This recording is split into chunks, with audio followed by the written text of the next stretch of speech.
आज हम बात करेंगे अनार के पत्तियों की। अनार के साथ साथ अनार की पत्तियों में भी बहुत सारी खूबियां हैं। अनार की पत्तियां भी काम आती हैं। अगर किसी को डायरिया है और साथ में ब्लड भी आ रहा है, खून आ रहा है, खूनी दस्त जिसको बोलते हैं, या फिर डायरिया के साथ साथ खून की उल्टी आने पर अनार के पत्तों का रस थोड़ी मात्रा में दिया जाता है।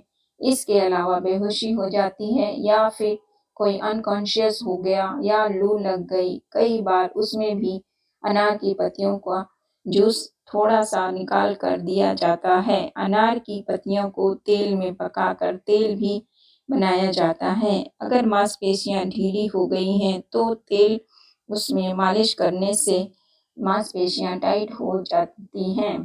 पत्तियों का प्रयोग तेल और जूस के रूप में ही नहीं, इसका चूर्ण भी बनाकर प्रयोग किया जाता है। अनार का स्वाद मीठा होता है, खट्टा होता है और कसैला होता है। इस वजह से अनार डायबिटिक पेशेंट भी खा सकते हैं, पर डायबिटिक पेशेंट को अनार का जूस नहीं पीना चाहिए।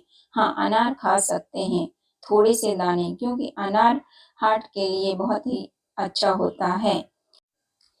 कोरोनरी आर्टरीज जो होती है हमारी, थोड़ी हार्ड होने लगती है, तो अनार के सेवन से हार्ड नहीं हो पाती और सॉफ्ट रहती है। इसके अलावा हृदय को शक्ति देता है। हमारी जो मांसपेशियां हैं, हार्ट की जो मसल्स हैं, उनको शक्ति देता है। डायबिटिक पेशेंट खा सकते हैं अनार के दाने, पर कम मात्रा में। बहुत अधिक मात्रा में इसका सेवन न करें। अनार का जूस पीने से हार्ट आपका मजबूत रहेगा। जो लोग हार्ट के पेशेंट हैं, उनके लिए बहुत फायदा करता है। अगर आपको लूज मोशन या डायरिया हो गया है, उसमें भी आप अनार का जूस ज़्यादा नहीं, गिलास भर के नहीं, थोड़ी थोड़ी मात्रा में पिएं। 20 से 30 ml एक बार में। अनार का ताज़ा जूस पीना चाहिए। निकालने के बाद तुरंत ही पी लेना चाहिए, उसको रखना नहीं चाहिए। इसके अलावा अनार दाना, जिसका प्रयोग सब्जी में किया जाता है, कई बार मसालों में भी किया जाता है। अनार दाना, उसमें थोड़ा सा हींग और थोड़ा सा भुना जीरा पाउडर मिला के तो यह पेट के लिए अच्छा काम करता है। इसी प्रकार से अनार दाने में थोड़ा सा शहद मिलाकर खाएंगे तो खांसी आपकी दूर हो जाएगी। और दमा हो, खांसी हो, उसमें अनार के पत्तों का काढ़ा बनाकर पीने से आपको खांसी भी और सांस लेने में भी रिलीफ मिलता है। अनार के सेवन में कुछ सावधानियां भी रखना चाहिए। अगर आपने अभी तक मेरे चैनल को लाइक नहीं किया तो लाइक कर दीजिए। अगर चैनल पे नए हैं तो सब्सक्राइब कर लीजिए, क्योंकि ऐसी ही जानकारी हम आपके लिए लेकर आते रहते हैं। अनार के सेवन में कुछ सावधानियां भी रखना चाहिए। एक तो मात्रा का ध्यान रखना चाहिए, थोड़े ही मात्रा में सेवन करना चाहिए। दूसरा, अनार काटने के बाद खा लेना चाहिए, उसको रखना नहीं चाहिए। रखने से उसमें थोड़ा सा विकार आ जाता है। अनार ब्लड प्रेशर को कम करता है, तो जिन लोगों को लो ब्लड प्रेशर है, उन लोगों को अनार अवॉइड करना चाहिए। कहते हैं अनार ताकत की चीज है, तो अगर लो ब्लड प्रेशर वाले लोग इसका जूस पिएंगे तो ब्लड प्रेशर और लो हो सकता है, तो इस बात का ख्याल रखना चाहिए। ब्लड प्रेशर को कम करता है अनार, इसलिए लो ब्लड प्रेशर वालों लोगों को कुछ गर्म चीज पीना चाहिए, जैसे कि कई जड़ी बूटियों को मिक्स करके काढ़ा बनाकर पिए, गर्म दूध पिए, ये उनके लिए ज़्यादा बेनिफिट रहेगा। आइए सुनते हैं श्रद्धेय आचार्य बालकृष्ण जी महाराज से अनार के पत्तों के फायदे। आचार्य जी के चरणों में कोटि कोटि नमन। कम आती हो। आजकल अनिद्रा की बीमारियां भयानक रूप से बढ़ रही हैं। अनिद्रा जन्य जो व्याधियां हैं, नींद की कमी, तनाव की वजह से, काम की अधिकता की वजह से बहुत सारे लोगों को पूरी नींद नहीं आ पाती है। जिनको नींद कम आती हो उनके लिए रामबाण है ये। इस अनार की यह कोमल पत्तियां, कोमल इस तरह की ये पत्तियों को, थोड़ी सी पत्तियों को तोड़ करके आप प्रयोग कर सकते हैं। उबाल करके लगभग इस तरह की 2-3 ग्राम इसकी कोमल पत्तियों को तोड़ करके 200 ग्राम पानी में उबालिए, 50 ग्राम बचे तब आप छान करके इसको पिए। रात्रि को सोने से पहले पीने से इससे नींद आती है। अनिद्रा की जो बीमारी है वह दूर होती है। पुनः आप सुन लें, क्योंकि यह एक निरापद प्रयोग है, बहुत ही अच्छा प्रयोग है। इस प्रयोग से आप पाते हैं आपके पेट से संबंधित रोगों में भी इससे लाभ मिलेगा आपको। तो थोड़ी सी इस तरह की कोमल, इस तरह की ऊपर की पत्तियों को डंठल सहित तोड़ करके 2-3 ग्राम की मात्रा में इसको थोड़ा सा कुचल करके लगभग 200 ग्राम पानी में पकाइए। 50 ग्राम बचे छान करके सोने से पूर्व आप पी करके सो जाएं। आपको बहुत अच्छी गहरी और गाढ़ी नींद आएगी। इससे अनिद्रा जन्य दिमाग की जो टेंशन है, या जिनको जो लोग बहुत ही ज़्यादा स्ट्रेस में रहते हैं, उन लोगों के लिए यह एक बहुत ही गुणकारी और दिव्य प्रयोग है। मुंह के छाले के लिए 20-25 ग्राम इन पत्तों को तोड़ करके 400 ग्राम पानी में आप पकाइए। 100 ग्राम बचे छान करके इससे मुंह में कुल्ला कीजिए। कुल्ला करने से जो आपके मुंह के छाले हैं वो ख़त्म हो जाते हैं। हालांकि थोड़ा सा कड़वा लगता है, यदि आपके पास उबालने का साधन भी ना हो तो इसको थोड़ा पत्तियों को साफ़ करिए। साफ़ करके फिर आप इन पत्तियों को चबाइए, चबाते हुए पूरे मुंह में घुमाइए और उस लार को बाहर टपकाइए। यदि आप ऐसा करते हैं बार बार तो इन अनार के पत्तों से समाप्त हो जाएंगे आपके मुख के छाले। आप प्रयोग करिए और इसके लाभ को पाइए। यह निरापद है, बहुत ही अच्छा है।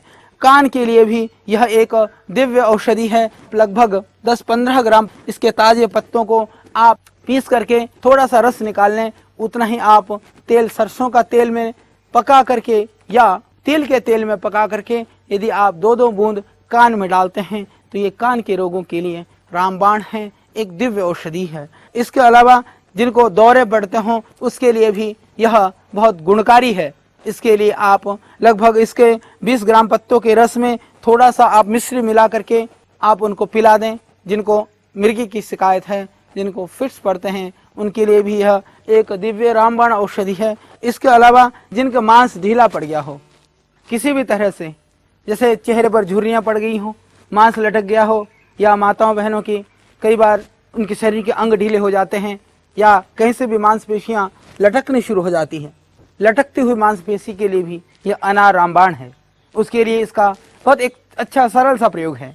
आप इसको क्या करें कि इन पत्तियों को कूट करके लगभग 1 किलो रस निकाल लें। पत्तियों का शुद्ध रस 1 किलो। उस रस में आप मीठा तेल बोलते हैं तिल के तेल को, कड़वा तेल बोलते हैं सरसों के तेल को, आधा किलो तेल 1 किलो इस अनार के पत्तियों के रस में डाल करके बहुत धीमी आंच पर पकाएं। जब सिर्फ तेल शेष रह जाए उस तेल को छान करके तेल की मालिश कर सकते हैं अपने मांसपेशियों में, अपने शरीर में और अपने शरीर के प्रत्येक अंग में, चाहे वो चेहरे में हो, चाहे छाती में, चाहे हाथ की भुजाओं के मांसपेशियों में। आप देखेंगे इसके मालिश से आपकी जो मांसपेशियां हैं वो जो शिथिल हुई पड़ी हैं वो ठीक हो जाएंगी और मांसपेशियों की जो कमजोरी है वह दूर होने लगेगी। ये खांसी के लिए इस अनार की जो कोमल कलियां सूख जाती हैं, उन कलियों को, सूखी हुई को या ताजी कली को, थोड़े से सूखे पत्ते या इसमें से कोई भी आप ले करके 2-3 पत्ती तुलसी के और थोड़े से 1-2 दाने काली मिर्च डाल करके यदि आप चाय की तरह से पीते हैं तो आप देखेंगे आपकी खांसी चाहे वो कितनी भी भयानक हो, कितनी भी पुरानी हो, अनार के पत्ते या अनार की फूल की कलियां, तुलसी के पत्र और काली मिर्च, ये आपके खांसी के लिए है रामबाण। यह बहुत अच्छी औषधि है। इसके अतिरिक्त इन अनार की कली को आप तोड़ करके या झड़ी हुई कली, फल के बाद जो कलियां झड़ जाती हैं ज़मीन पर, उन कली को इकट्ठा करके सुखा के रखें। फिर आप उन 2-3 कलियों को सिर्फ डाल करके 1-2 कप पानी में उबालें। फिर आप देखेंगे कि सुंदर सी चाय आपके लिए है तैयार। अनार की चाय वह आप सबको पिला सकते हैं। बहुत स्वादिष्ट होती है, बहुत गुणकारी है, पेट के लिए लाभकारी है, आपकी सर्दी जुकाम कफ और खांसी को ख़त्म करने वाली है। तो उस चाय का पान भी आप कर सकते हैं। बहुत ही वह गुणकारी है। और जिनको पेट की समस्या है, जिनको भूख नहीं लगती है, डाइजेशन सिस्टम ठीक नहीं है और कमजोरी दिनों दिन बढ़ती जा रही है, उस स्थिति में अनार के रस को थोड़ा सा उसके अंदर आप जीरे को भून करके, जीरे का पाउडर थोड़ा सा मिला करके, थोड़ा सा उसके अंदर काला नमक या सेंधा नमक मिला करके यदि आप पीते हैं तो उससे आपकी बढ़ेगी भूख और आपकी दूर होगी कमजोरी। बहुत अच्छी दवाई है। भूख के लिए जो अरुचि है वह दूर हो जाएगी। यदि मीठे अनार के रस में थोड़ा सा शहद मिला करके और आप लेते हैं नियमित रूप से, तो वह भी अत्यंत गुणकारी है। अनार का रस वैसे भी बहुत ताकतवर होता है, विशेष करके जो गर्भिणी स्त्रियां हैं, जिनको बहुत कमजोरी है, शारीरिक क्षमता है, वो निर्भयता के साथ इस अनार के रस को पी करके अपने शिशु सहित अपने आप को हृष्ट पुष्ट और तगड़ा कर सकती हैं। ये हमारे समाज में आम प्रचलन में भी है कि जो गर्भिणी माताएं बहनें होती हैं, कमजोरी हो तो अनार का रस पिलाया जाता है। ये बहुत ही उत्तम है। और जिनको दस्त, डिसेंट्री, डायरिया हो, उसके लिए यदि आप इस अनार के फल के छिलके का पाउडर करके और सूखे हुए बेल का पाउडर समान मात्रा में लेकर के आप एक एक चम्मच प्रातः सायं पीते हैं जल के साथ, तो आप पाएंगे अतिसार से मुक्ति। बहुत ही सरल और बहुत दिव्य औषधि है संग्रहणी और अतिसार से मुक्ति के लिए। इसके अतिरिक्त आप अनार के छिलके का प्रयोग कर सकते हैं अपने कांति को बढ़ाने के लिए। छिलके को पीस करके थोड़ा सफ़ेद चंदन की लकड़ी को घिस करके उसमें मिला दे 1-2 लौंग, उसको मिला करके फिर आप लगाएंगे चेहरे पर। 1-2 घंटे में आप अपने धोएंगे चेहरे को, तो देखेंगे वृद्धि होगी आपकी चेहरे की कांति, और इससे खत्म हो जाएंगे किल और मुहासे। हालांकि किल मुहासों के लिए कांति लेप जैसी औषधियाँ दिव्य फार्मेसी में भी मिलती हैं, परंतु इसके लिए आप इस अनार के छिलके के प्रयोग से अपने सौंदर्यवर्धक जो संसाधन जो काम नहीं दे सकते, उस लाभ को प्राप्त कर सकते हैं अनार के फल के छिलके के द्वारा। और जिनको पेट में कीड़े हों, पेट के कीड़े के लिए भी अनार की जड़ को निकालें और उसको कूट करके 100 ग्राम पानी में इसको पकाएं। पका करके जब 1/4 बचे, छान करके इसको पिला दें। छोटा बच्चा है तो थोड़ी मात्रा में, बड़ा है तो लगभग 20 ग्राम जो क्वाथ का जो पानी है उसको 2 बार पिलाएं। उससे आप देखेंगे पेट की जो कृमि है वह खत्म हो जाएंगे और इससे पेट की गड़बड़ी है वह भी इससे ठीक हो जाएगी। यह बहुत ही दिव्य और उत्तम औषधि है। इसके अतिरिक्त जिनको जॉन्डिस की शिकायत है, जिनको ब्लड की वॉमिटिंग होती हो या दस्त लगे हों, रक्त अर्श हो या रक्त किसी भी तरह से शरीर में से बह रहा हो, ताजे पत्तों को छाया में सुखा करके पाउडर करके आप शीशे में रख लें। 3 ग्राम पाउडर सुबह छाछ के साथ और शाम को पानी के साथ सेवन करें, तो इससे आप देखेंगे कि आपको पूरा लाभ हो जाएगा पेट के समस्त रोगों में, चाहे वह संग्रहणी है, चाहे वह किसी भी तरह से लीवर की परेशानी है, आपका बिलिरुबिन बढ़ा हुआ है, SGOT, SGPT नॉर्मल नहीं है, उसमें भी यह अत्यंत निरापद, सरल और इससे भी बढ़कर कारगर यह औषधि है। इसका आप सेवन करें और अपने पेट के रोगों से पाएं मुक्ति। यह बहुत दिव्य औषधि है। गुद भ्रंश और योनि भ्रंश, गर्भाशय के भ्रंश होने पर यह एक बहुत ही भयानक, बड़ी पीड़ादायक बीमारी है। जब बहुत ज्यादा परेशानी होती है तो सर्जरी ही इसके लिए उपाय है। हालांकि इसकी प्रारंभिक दशा में गुद भ्रंश और योनि भ्रंश, जो गुदा भाग बाहर निकलता है, योनि के भाग बाहर निकलता हो, उसमें भी लगभग आप 10 ग्राम पत्तियों को 400 ग्राम पानी में पका लें, कुचल करके उसको कूट करके, फिर 100 ग्राम बचे, छान करके फिर आप उसमें थोड़ी सी फिटकरी का पाउडर मिला करके कॉटन से सुबह माताएं बहनें उठ करके शौच आदि से निवृत्त होने के बाद में अपने योनि भाग या गुदा भाग पर इससे धोएं। अच्छी तरह से धोते रहें 5 मिनट तक, या टब में बैठ जाएं और उसको आकुंचन प्रसारण, टाइट और लूज छोड़ें अपने एनस भाग को। तो इस तरह से लगभग 10-15 मिनट प्रतिदिन करने से यह गुद भ्रंश और योनि भ्रंश जैसी जो भयानक बीमारियां हैं, जो सिर्फ शल्य के द्वारा, सर्जरी के द्वारा ही ठीक हो सकती है, उसकी जो प्रारंभिक दशा अवस्था है, तो यह हमेशा के लिए ठीक हो सकती है। तो यह एक बहुत ही लाभकारी प्रयोग है गुद भ्रंश और योनि भ्रंश के लिए।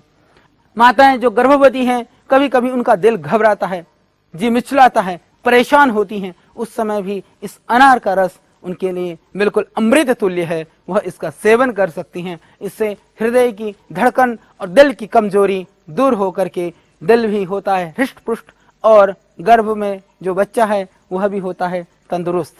यह एक बहुत ही गुणकारी प्रयोग है, उसका प्रयोग कर सकती हैं। और जो इसकी जो कलियां हैं, यदि इसको सुखा करके पाउडर कर करके यदि आप लगाते हैं अपने घाव पर, छिड़क भी देने से उसका जो इन्फेक्शन है वह दूर हो जाता है। यह एक बहुत ही दिव्य प्रयोग है घाव के लिए।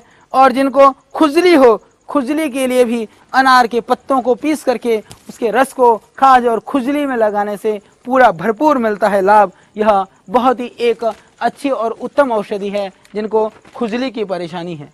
और एक और भी इसका बहुत ही अच्छा प्रयोग, वह प्रयोग जो है नाखूनों के लिए, जिनके नाखून कभी कभी हमने देखा कि अंदर की तरफ चले जाते हैं, भयानक पीड़ा होती है पैरों के नाखून विशेष करके। इसको डॉक्टर के पास आप जाएंगे, बार बार ऑपरेशन करके उस पोर्शन को काट करके वो नाखूनों को अपनी जगह पर कर देते हैं। फिर दोबारा जब नाखून आने लगते हैं तो उसी तरह से साइड में घूमने शुरू हो जाते हैं। हमारे पास भी इस तरह के बहुत सारे रोगी आते हैं, बहुत कष्ट में होते हैं। बीमारी तो छोटी सी है पर पीड़ा बड़ी भयानक होती है। इस तरह की जो नाखून अंदर धंसने की जो पीड़ा है उसके लिए बहुत ही अच्छा प्रयोग है। अनार के छिलके को, ताजे छिलके और फूल को पीस करके थोड़ी सी हरड़ मिला करके फिर उसको थोड़ा तेल में पका लें। धीरे धीरे पका करके जब वो पेस्ट जैसा बन जाए फिर उसको लगा लें अंगूठे में और बांध लें पट्टी। तो आप देखेंगे धीरे धीरे नाखून का जो भाग है वह कोमल हो जाएगा और इससे मिलेगी आपको नाखून की पीड़ा से राहत। निश्चित रूप से यह अनार एक फल नहीं, यह एक औषधि भी है। आइए आज से इस अनार को एक औषधीय पौधे के रूप में भी हम पहचानें और इसको प्रयोग में ला करके विविध रूपों में इसको अपना करके अपने रोगों से मुक्त होने में, देश को स्वस्थ बनाने में सहभागी बने। जरूर कि आपको ये जानकारी कैसी लगी। ऐसे ही वीडियो देखने के लिए आप मेरे चैनल को लाइक कीजिए, सब्सक्राइब कीजिए।